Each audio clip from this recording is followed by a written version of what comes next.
Playmakers in the house. What up, Mike? Hey, what's up, guys? And now, listen, man, I know you're talking college football. We're going to talk about whatever you want. Yeah, but we talk everything. I mean, I like talking everything and everything. You just get out of bed and walk around like that every day? Suit. Because every time I see you, you're knotted up. You got the vest on. He does. Yeah, you get that big You got the pocket square looking, it's right. interesting, right, that we put. I get to put on suits after putting on the uniforms, and I enjoy getting up and going around talking about the greatest thing in the world, which is sports. I mean, it's incredible. But guys, think about this now. It is in the world of college football. I mean, 8, 9, 10 win seasons. That's not good enough. Not good enough. That's not good enough. They fire guys too quickly nowadays. Isn't that amazing, man? It's unreal. That's amazing. Because going back to our days, I mean, you're a little bit older than me, Mike, but your coach was there for at least 10 years before you. You had something. At least you had something. It was Charlie's been there okay. his Mike, third that's year. amazing. What's even more amazing / a little disconcerting is what we were just talking about before you walked in the room. About how when Ezekiel Elliott rips off a nice run, Mike goes in the bathroom, Mike takes care of himself. Come on, like man.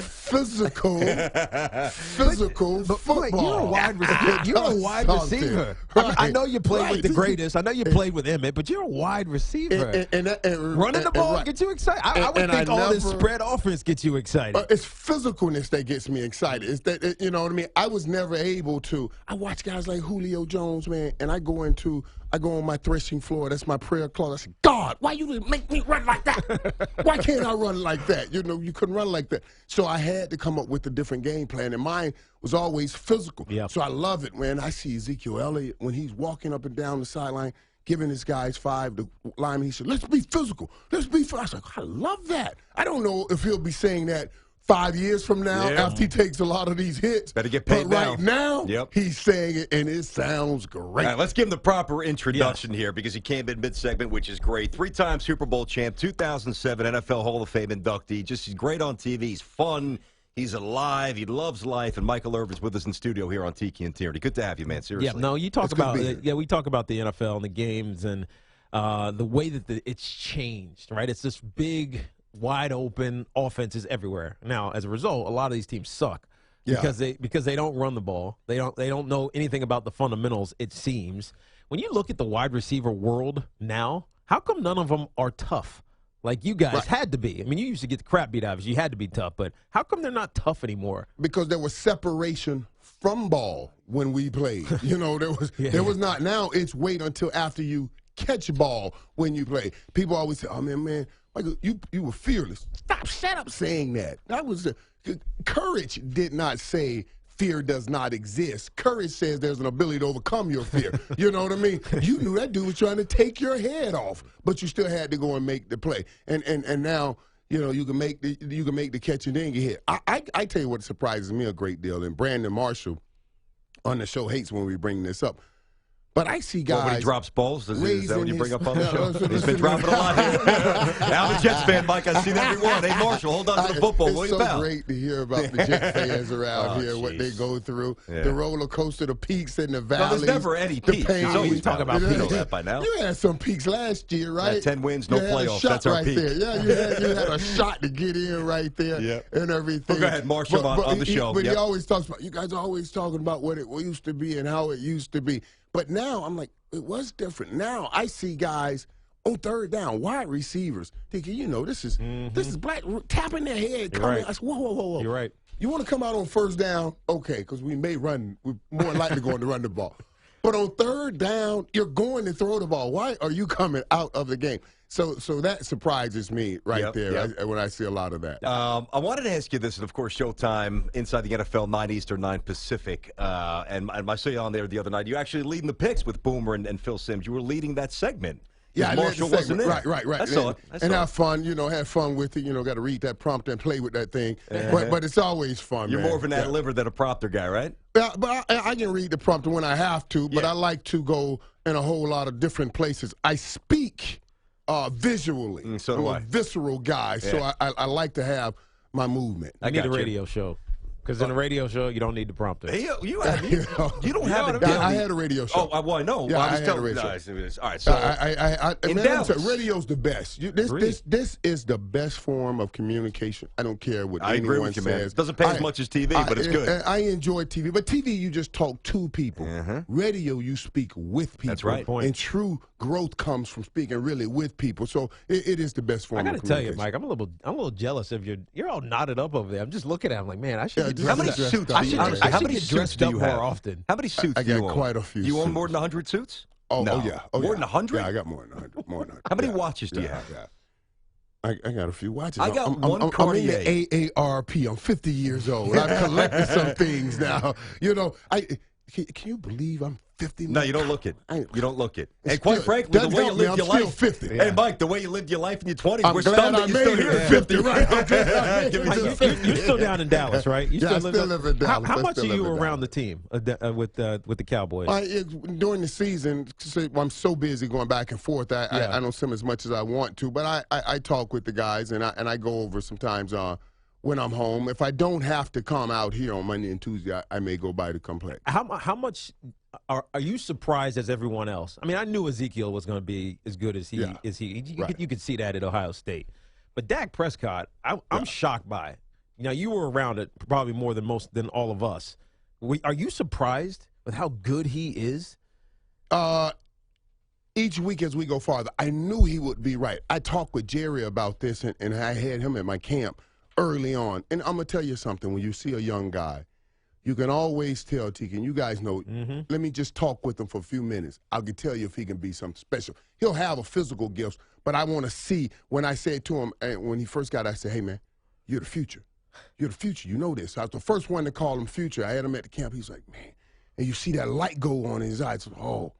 I said, okay, we got something. You see, you can grab hold of something. If I said something to him that resonate with him, you'll see that come out of his spirit in a way that he can't help it. And I saw it, and I said, man, I was messing with him. I said, do you know that's an African-American quarterback? If you win in Dallas, in most homes, it'll be Barack Obama and Dak Prescott. And in some selected homes, it may be Dak Prescott and Barack Obama. And he's, and you see the eyes light up. Man, I've always loved the kid.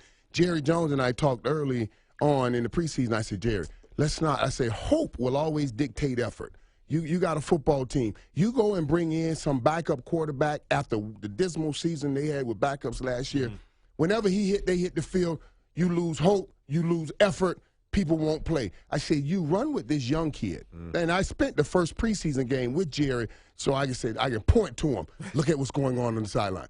Watch the guys come up when he make plays on the sideline. They believe in it. They believe in him. So we Jerry and we always talk about that. And the one thing I do love about it is when I go over to the complex, Tiki, I always see Dak, I see Ezekiel Elliott, and Jalen Smith walking together. They're always leaving and coming to the complex together. So I tell Dad, I said, listen, man, I said, when you guys are hanging out, don't be overtly with it, but just drop seeds about winning Super Bowls. I said, I promise you, those trees will grow later on. Just drop seeds like Johnny Appleseed as you walk down the street. Just talk about them. Just plant a few seeds, and you guys will reap the benefits of those later. Hall of Famer Michael Irvin's with us here in studio, Tiki and Tierney. Mike, it's hard to ignore the visual. I don't know if this is the exact point. Maybe I'm making too much of it, but a couple of years ago, we see the draft room of the Cowboys, and we see everybody assembled. And the word is that Jerry wanted to take Johnny, and Steven said, no, we got to build from the trenches out, and we're going to go with Zach Martin. I feel like that's the moment where things change, even though they didn't win a lot of games last year, but it seems like there was a philosophical overhaul and almost not a ceding of power, but a redistribution of who has more say in that room. I think it changed that we night. talked to Steven. We really liked him. He's awesome. He's impressive. Steven's a great dude, man. He's a great dude. I love Steven, man, and he's done a wonderful job. I grabbed him prior to the preseason, too, and kissed him. I almost kissed him in the mouth. I wanted to give him some tongue. I told Steven I was so happy because he finally found the future for us, you know what I mean, in these young guys, and he's made great decisions. Now, taking Zach Martin and steering Jerry off to Johnny, great job by Steven. But to that, too, now, Jerry, I love Jerry because Jerry wants to be there for somebody. He always wants the story to end great. Yeah, and he loves a fighter. If you've been through something, he wants to get in there and fight with you and help you win in the end or in the bigger picture. But Stevens done a wonderful job. But to that same token now, I was upset when they let DeMarco Murray go. Yeah. Finally, because they were saying, well, you can put any running back behind this line. I said, stop saying that. No, you stop can't. saying that. When you have a special guy, you got to hold on to him. Right, and when it meshes well with that line, you got to hold on to that combination because it's so hard to find. And even as good as Ezekiel is, he had to find his rhythm with that line because the first few games, hey, he was flying to the hole. It's like, hey, slow down. These big boys, get them time to get on the blocks and then make those moves. So he had to find no time. Mike, give us your thoughts on what's going to happen with Tony Romo. Yeah, I mean, he's. I met him a couple years ago. I loved him. Like I didn't know him. That was at the Final Four, right? Dude, he was unbelievable. Like the guy's guy. Like I want that guy to be my leader in my locker room type of guy. But obviously, I don't say the ship is sailing, but it's moving a little bit out of port. What happens with Tony Romo? Man, and I'm telling you, what was so tough about it is each week it gets more and more difficult. Right now, if you're asking Jerry and those guys, they're thinking we're going back to Tony Romo. We're going back to Tony Romo. But you beat Green Bay. Now you turn around and beat Philadelphia. People start saying, oh, wait a minute. These are the teams that we're going to be seeing in the playoffs. Now, if we win in these games, it becomes different. I still say right now, you know, it's Tony's because Tony knows a little more than that knows in that offense. Yeah, it's just a matter of can it still You mesh can't go well. back to Tony Romo. You can't. Yeah, Mike, you can't. Tony Romo, I love Tony. Tony's when got to they sit. do, when Tony they got to sit. do, if any ball is thrown to the other color jersey, it's a wrap.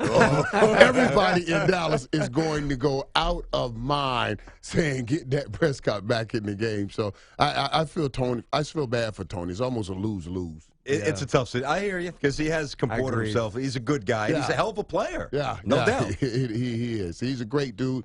Phenomenal athlete. Would he willingly sit back up? Would he willingly sit as a backup? Come on, Tiki. You know, come on, stop playing. I got to ask the question. Because I know how hard that is. Right. Like, hell no. Wait a minute, man. And even when I'll say this, back in the year when the league so happily gave me a 5-game rest, that's the best way you say my suspension. When I got a 5-game rest. 5-game nap. When they gave me a 5-game rest, I was sitting home saying, okay, now, I want my team to win, but not all these games. Like, wait a minute. I want you to know that I wasn't playing. Right. So, 2 and 3 ain't bad, and then I come and save the day. You know what I'm saying? Yeah. Let's just be real. Keep it nature. When you're sitting home, you want to know that you mattered. You don't want somebody to be 5-0 without you. Like, hey, what's going on around? Hey, we all think that. Not everybody admits it. Right. I understand what you're saying. Let's be real. Yep. I got babies to feed, too. Let's be real around here. I want to be important enough that y'all can give me my money. Obviously, Mike, you catch him on Tuesdays on Inside the NFL, Showtime, 9 Eastern, 9 Pacific.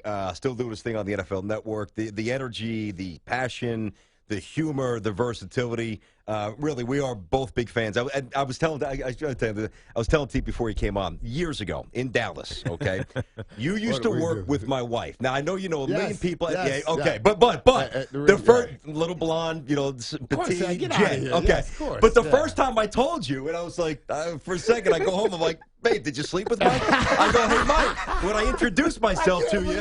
You going to tell the world this. I can't believe No, but I'm assuming that you didn't. But I said this to you. I did not. I did not. And I go, hey, Mike, I think you know my wife. And you go, oh, the little blonde girl? And you go, oh, yeah, man.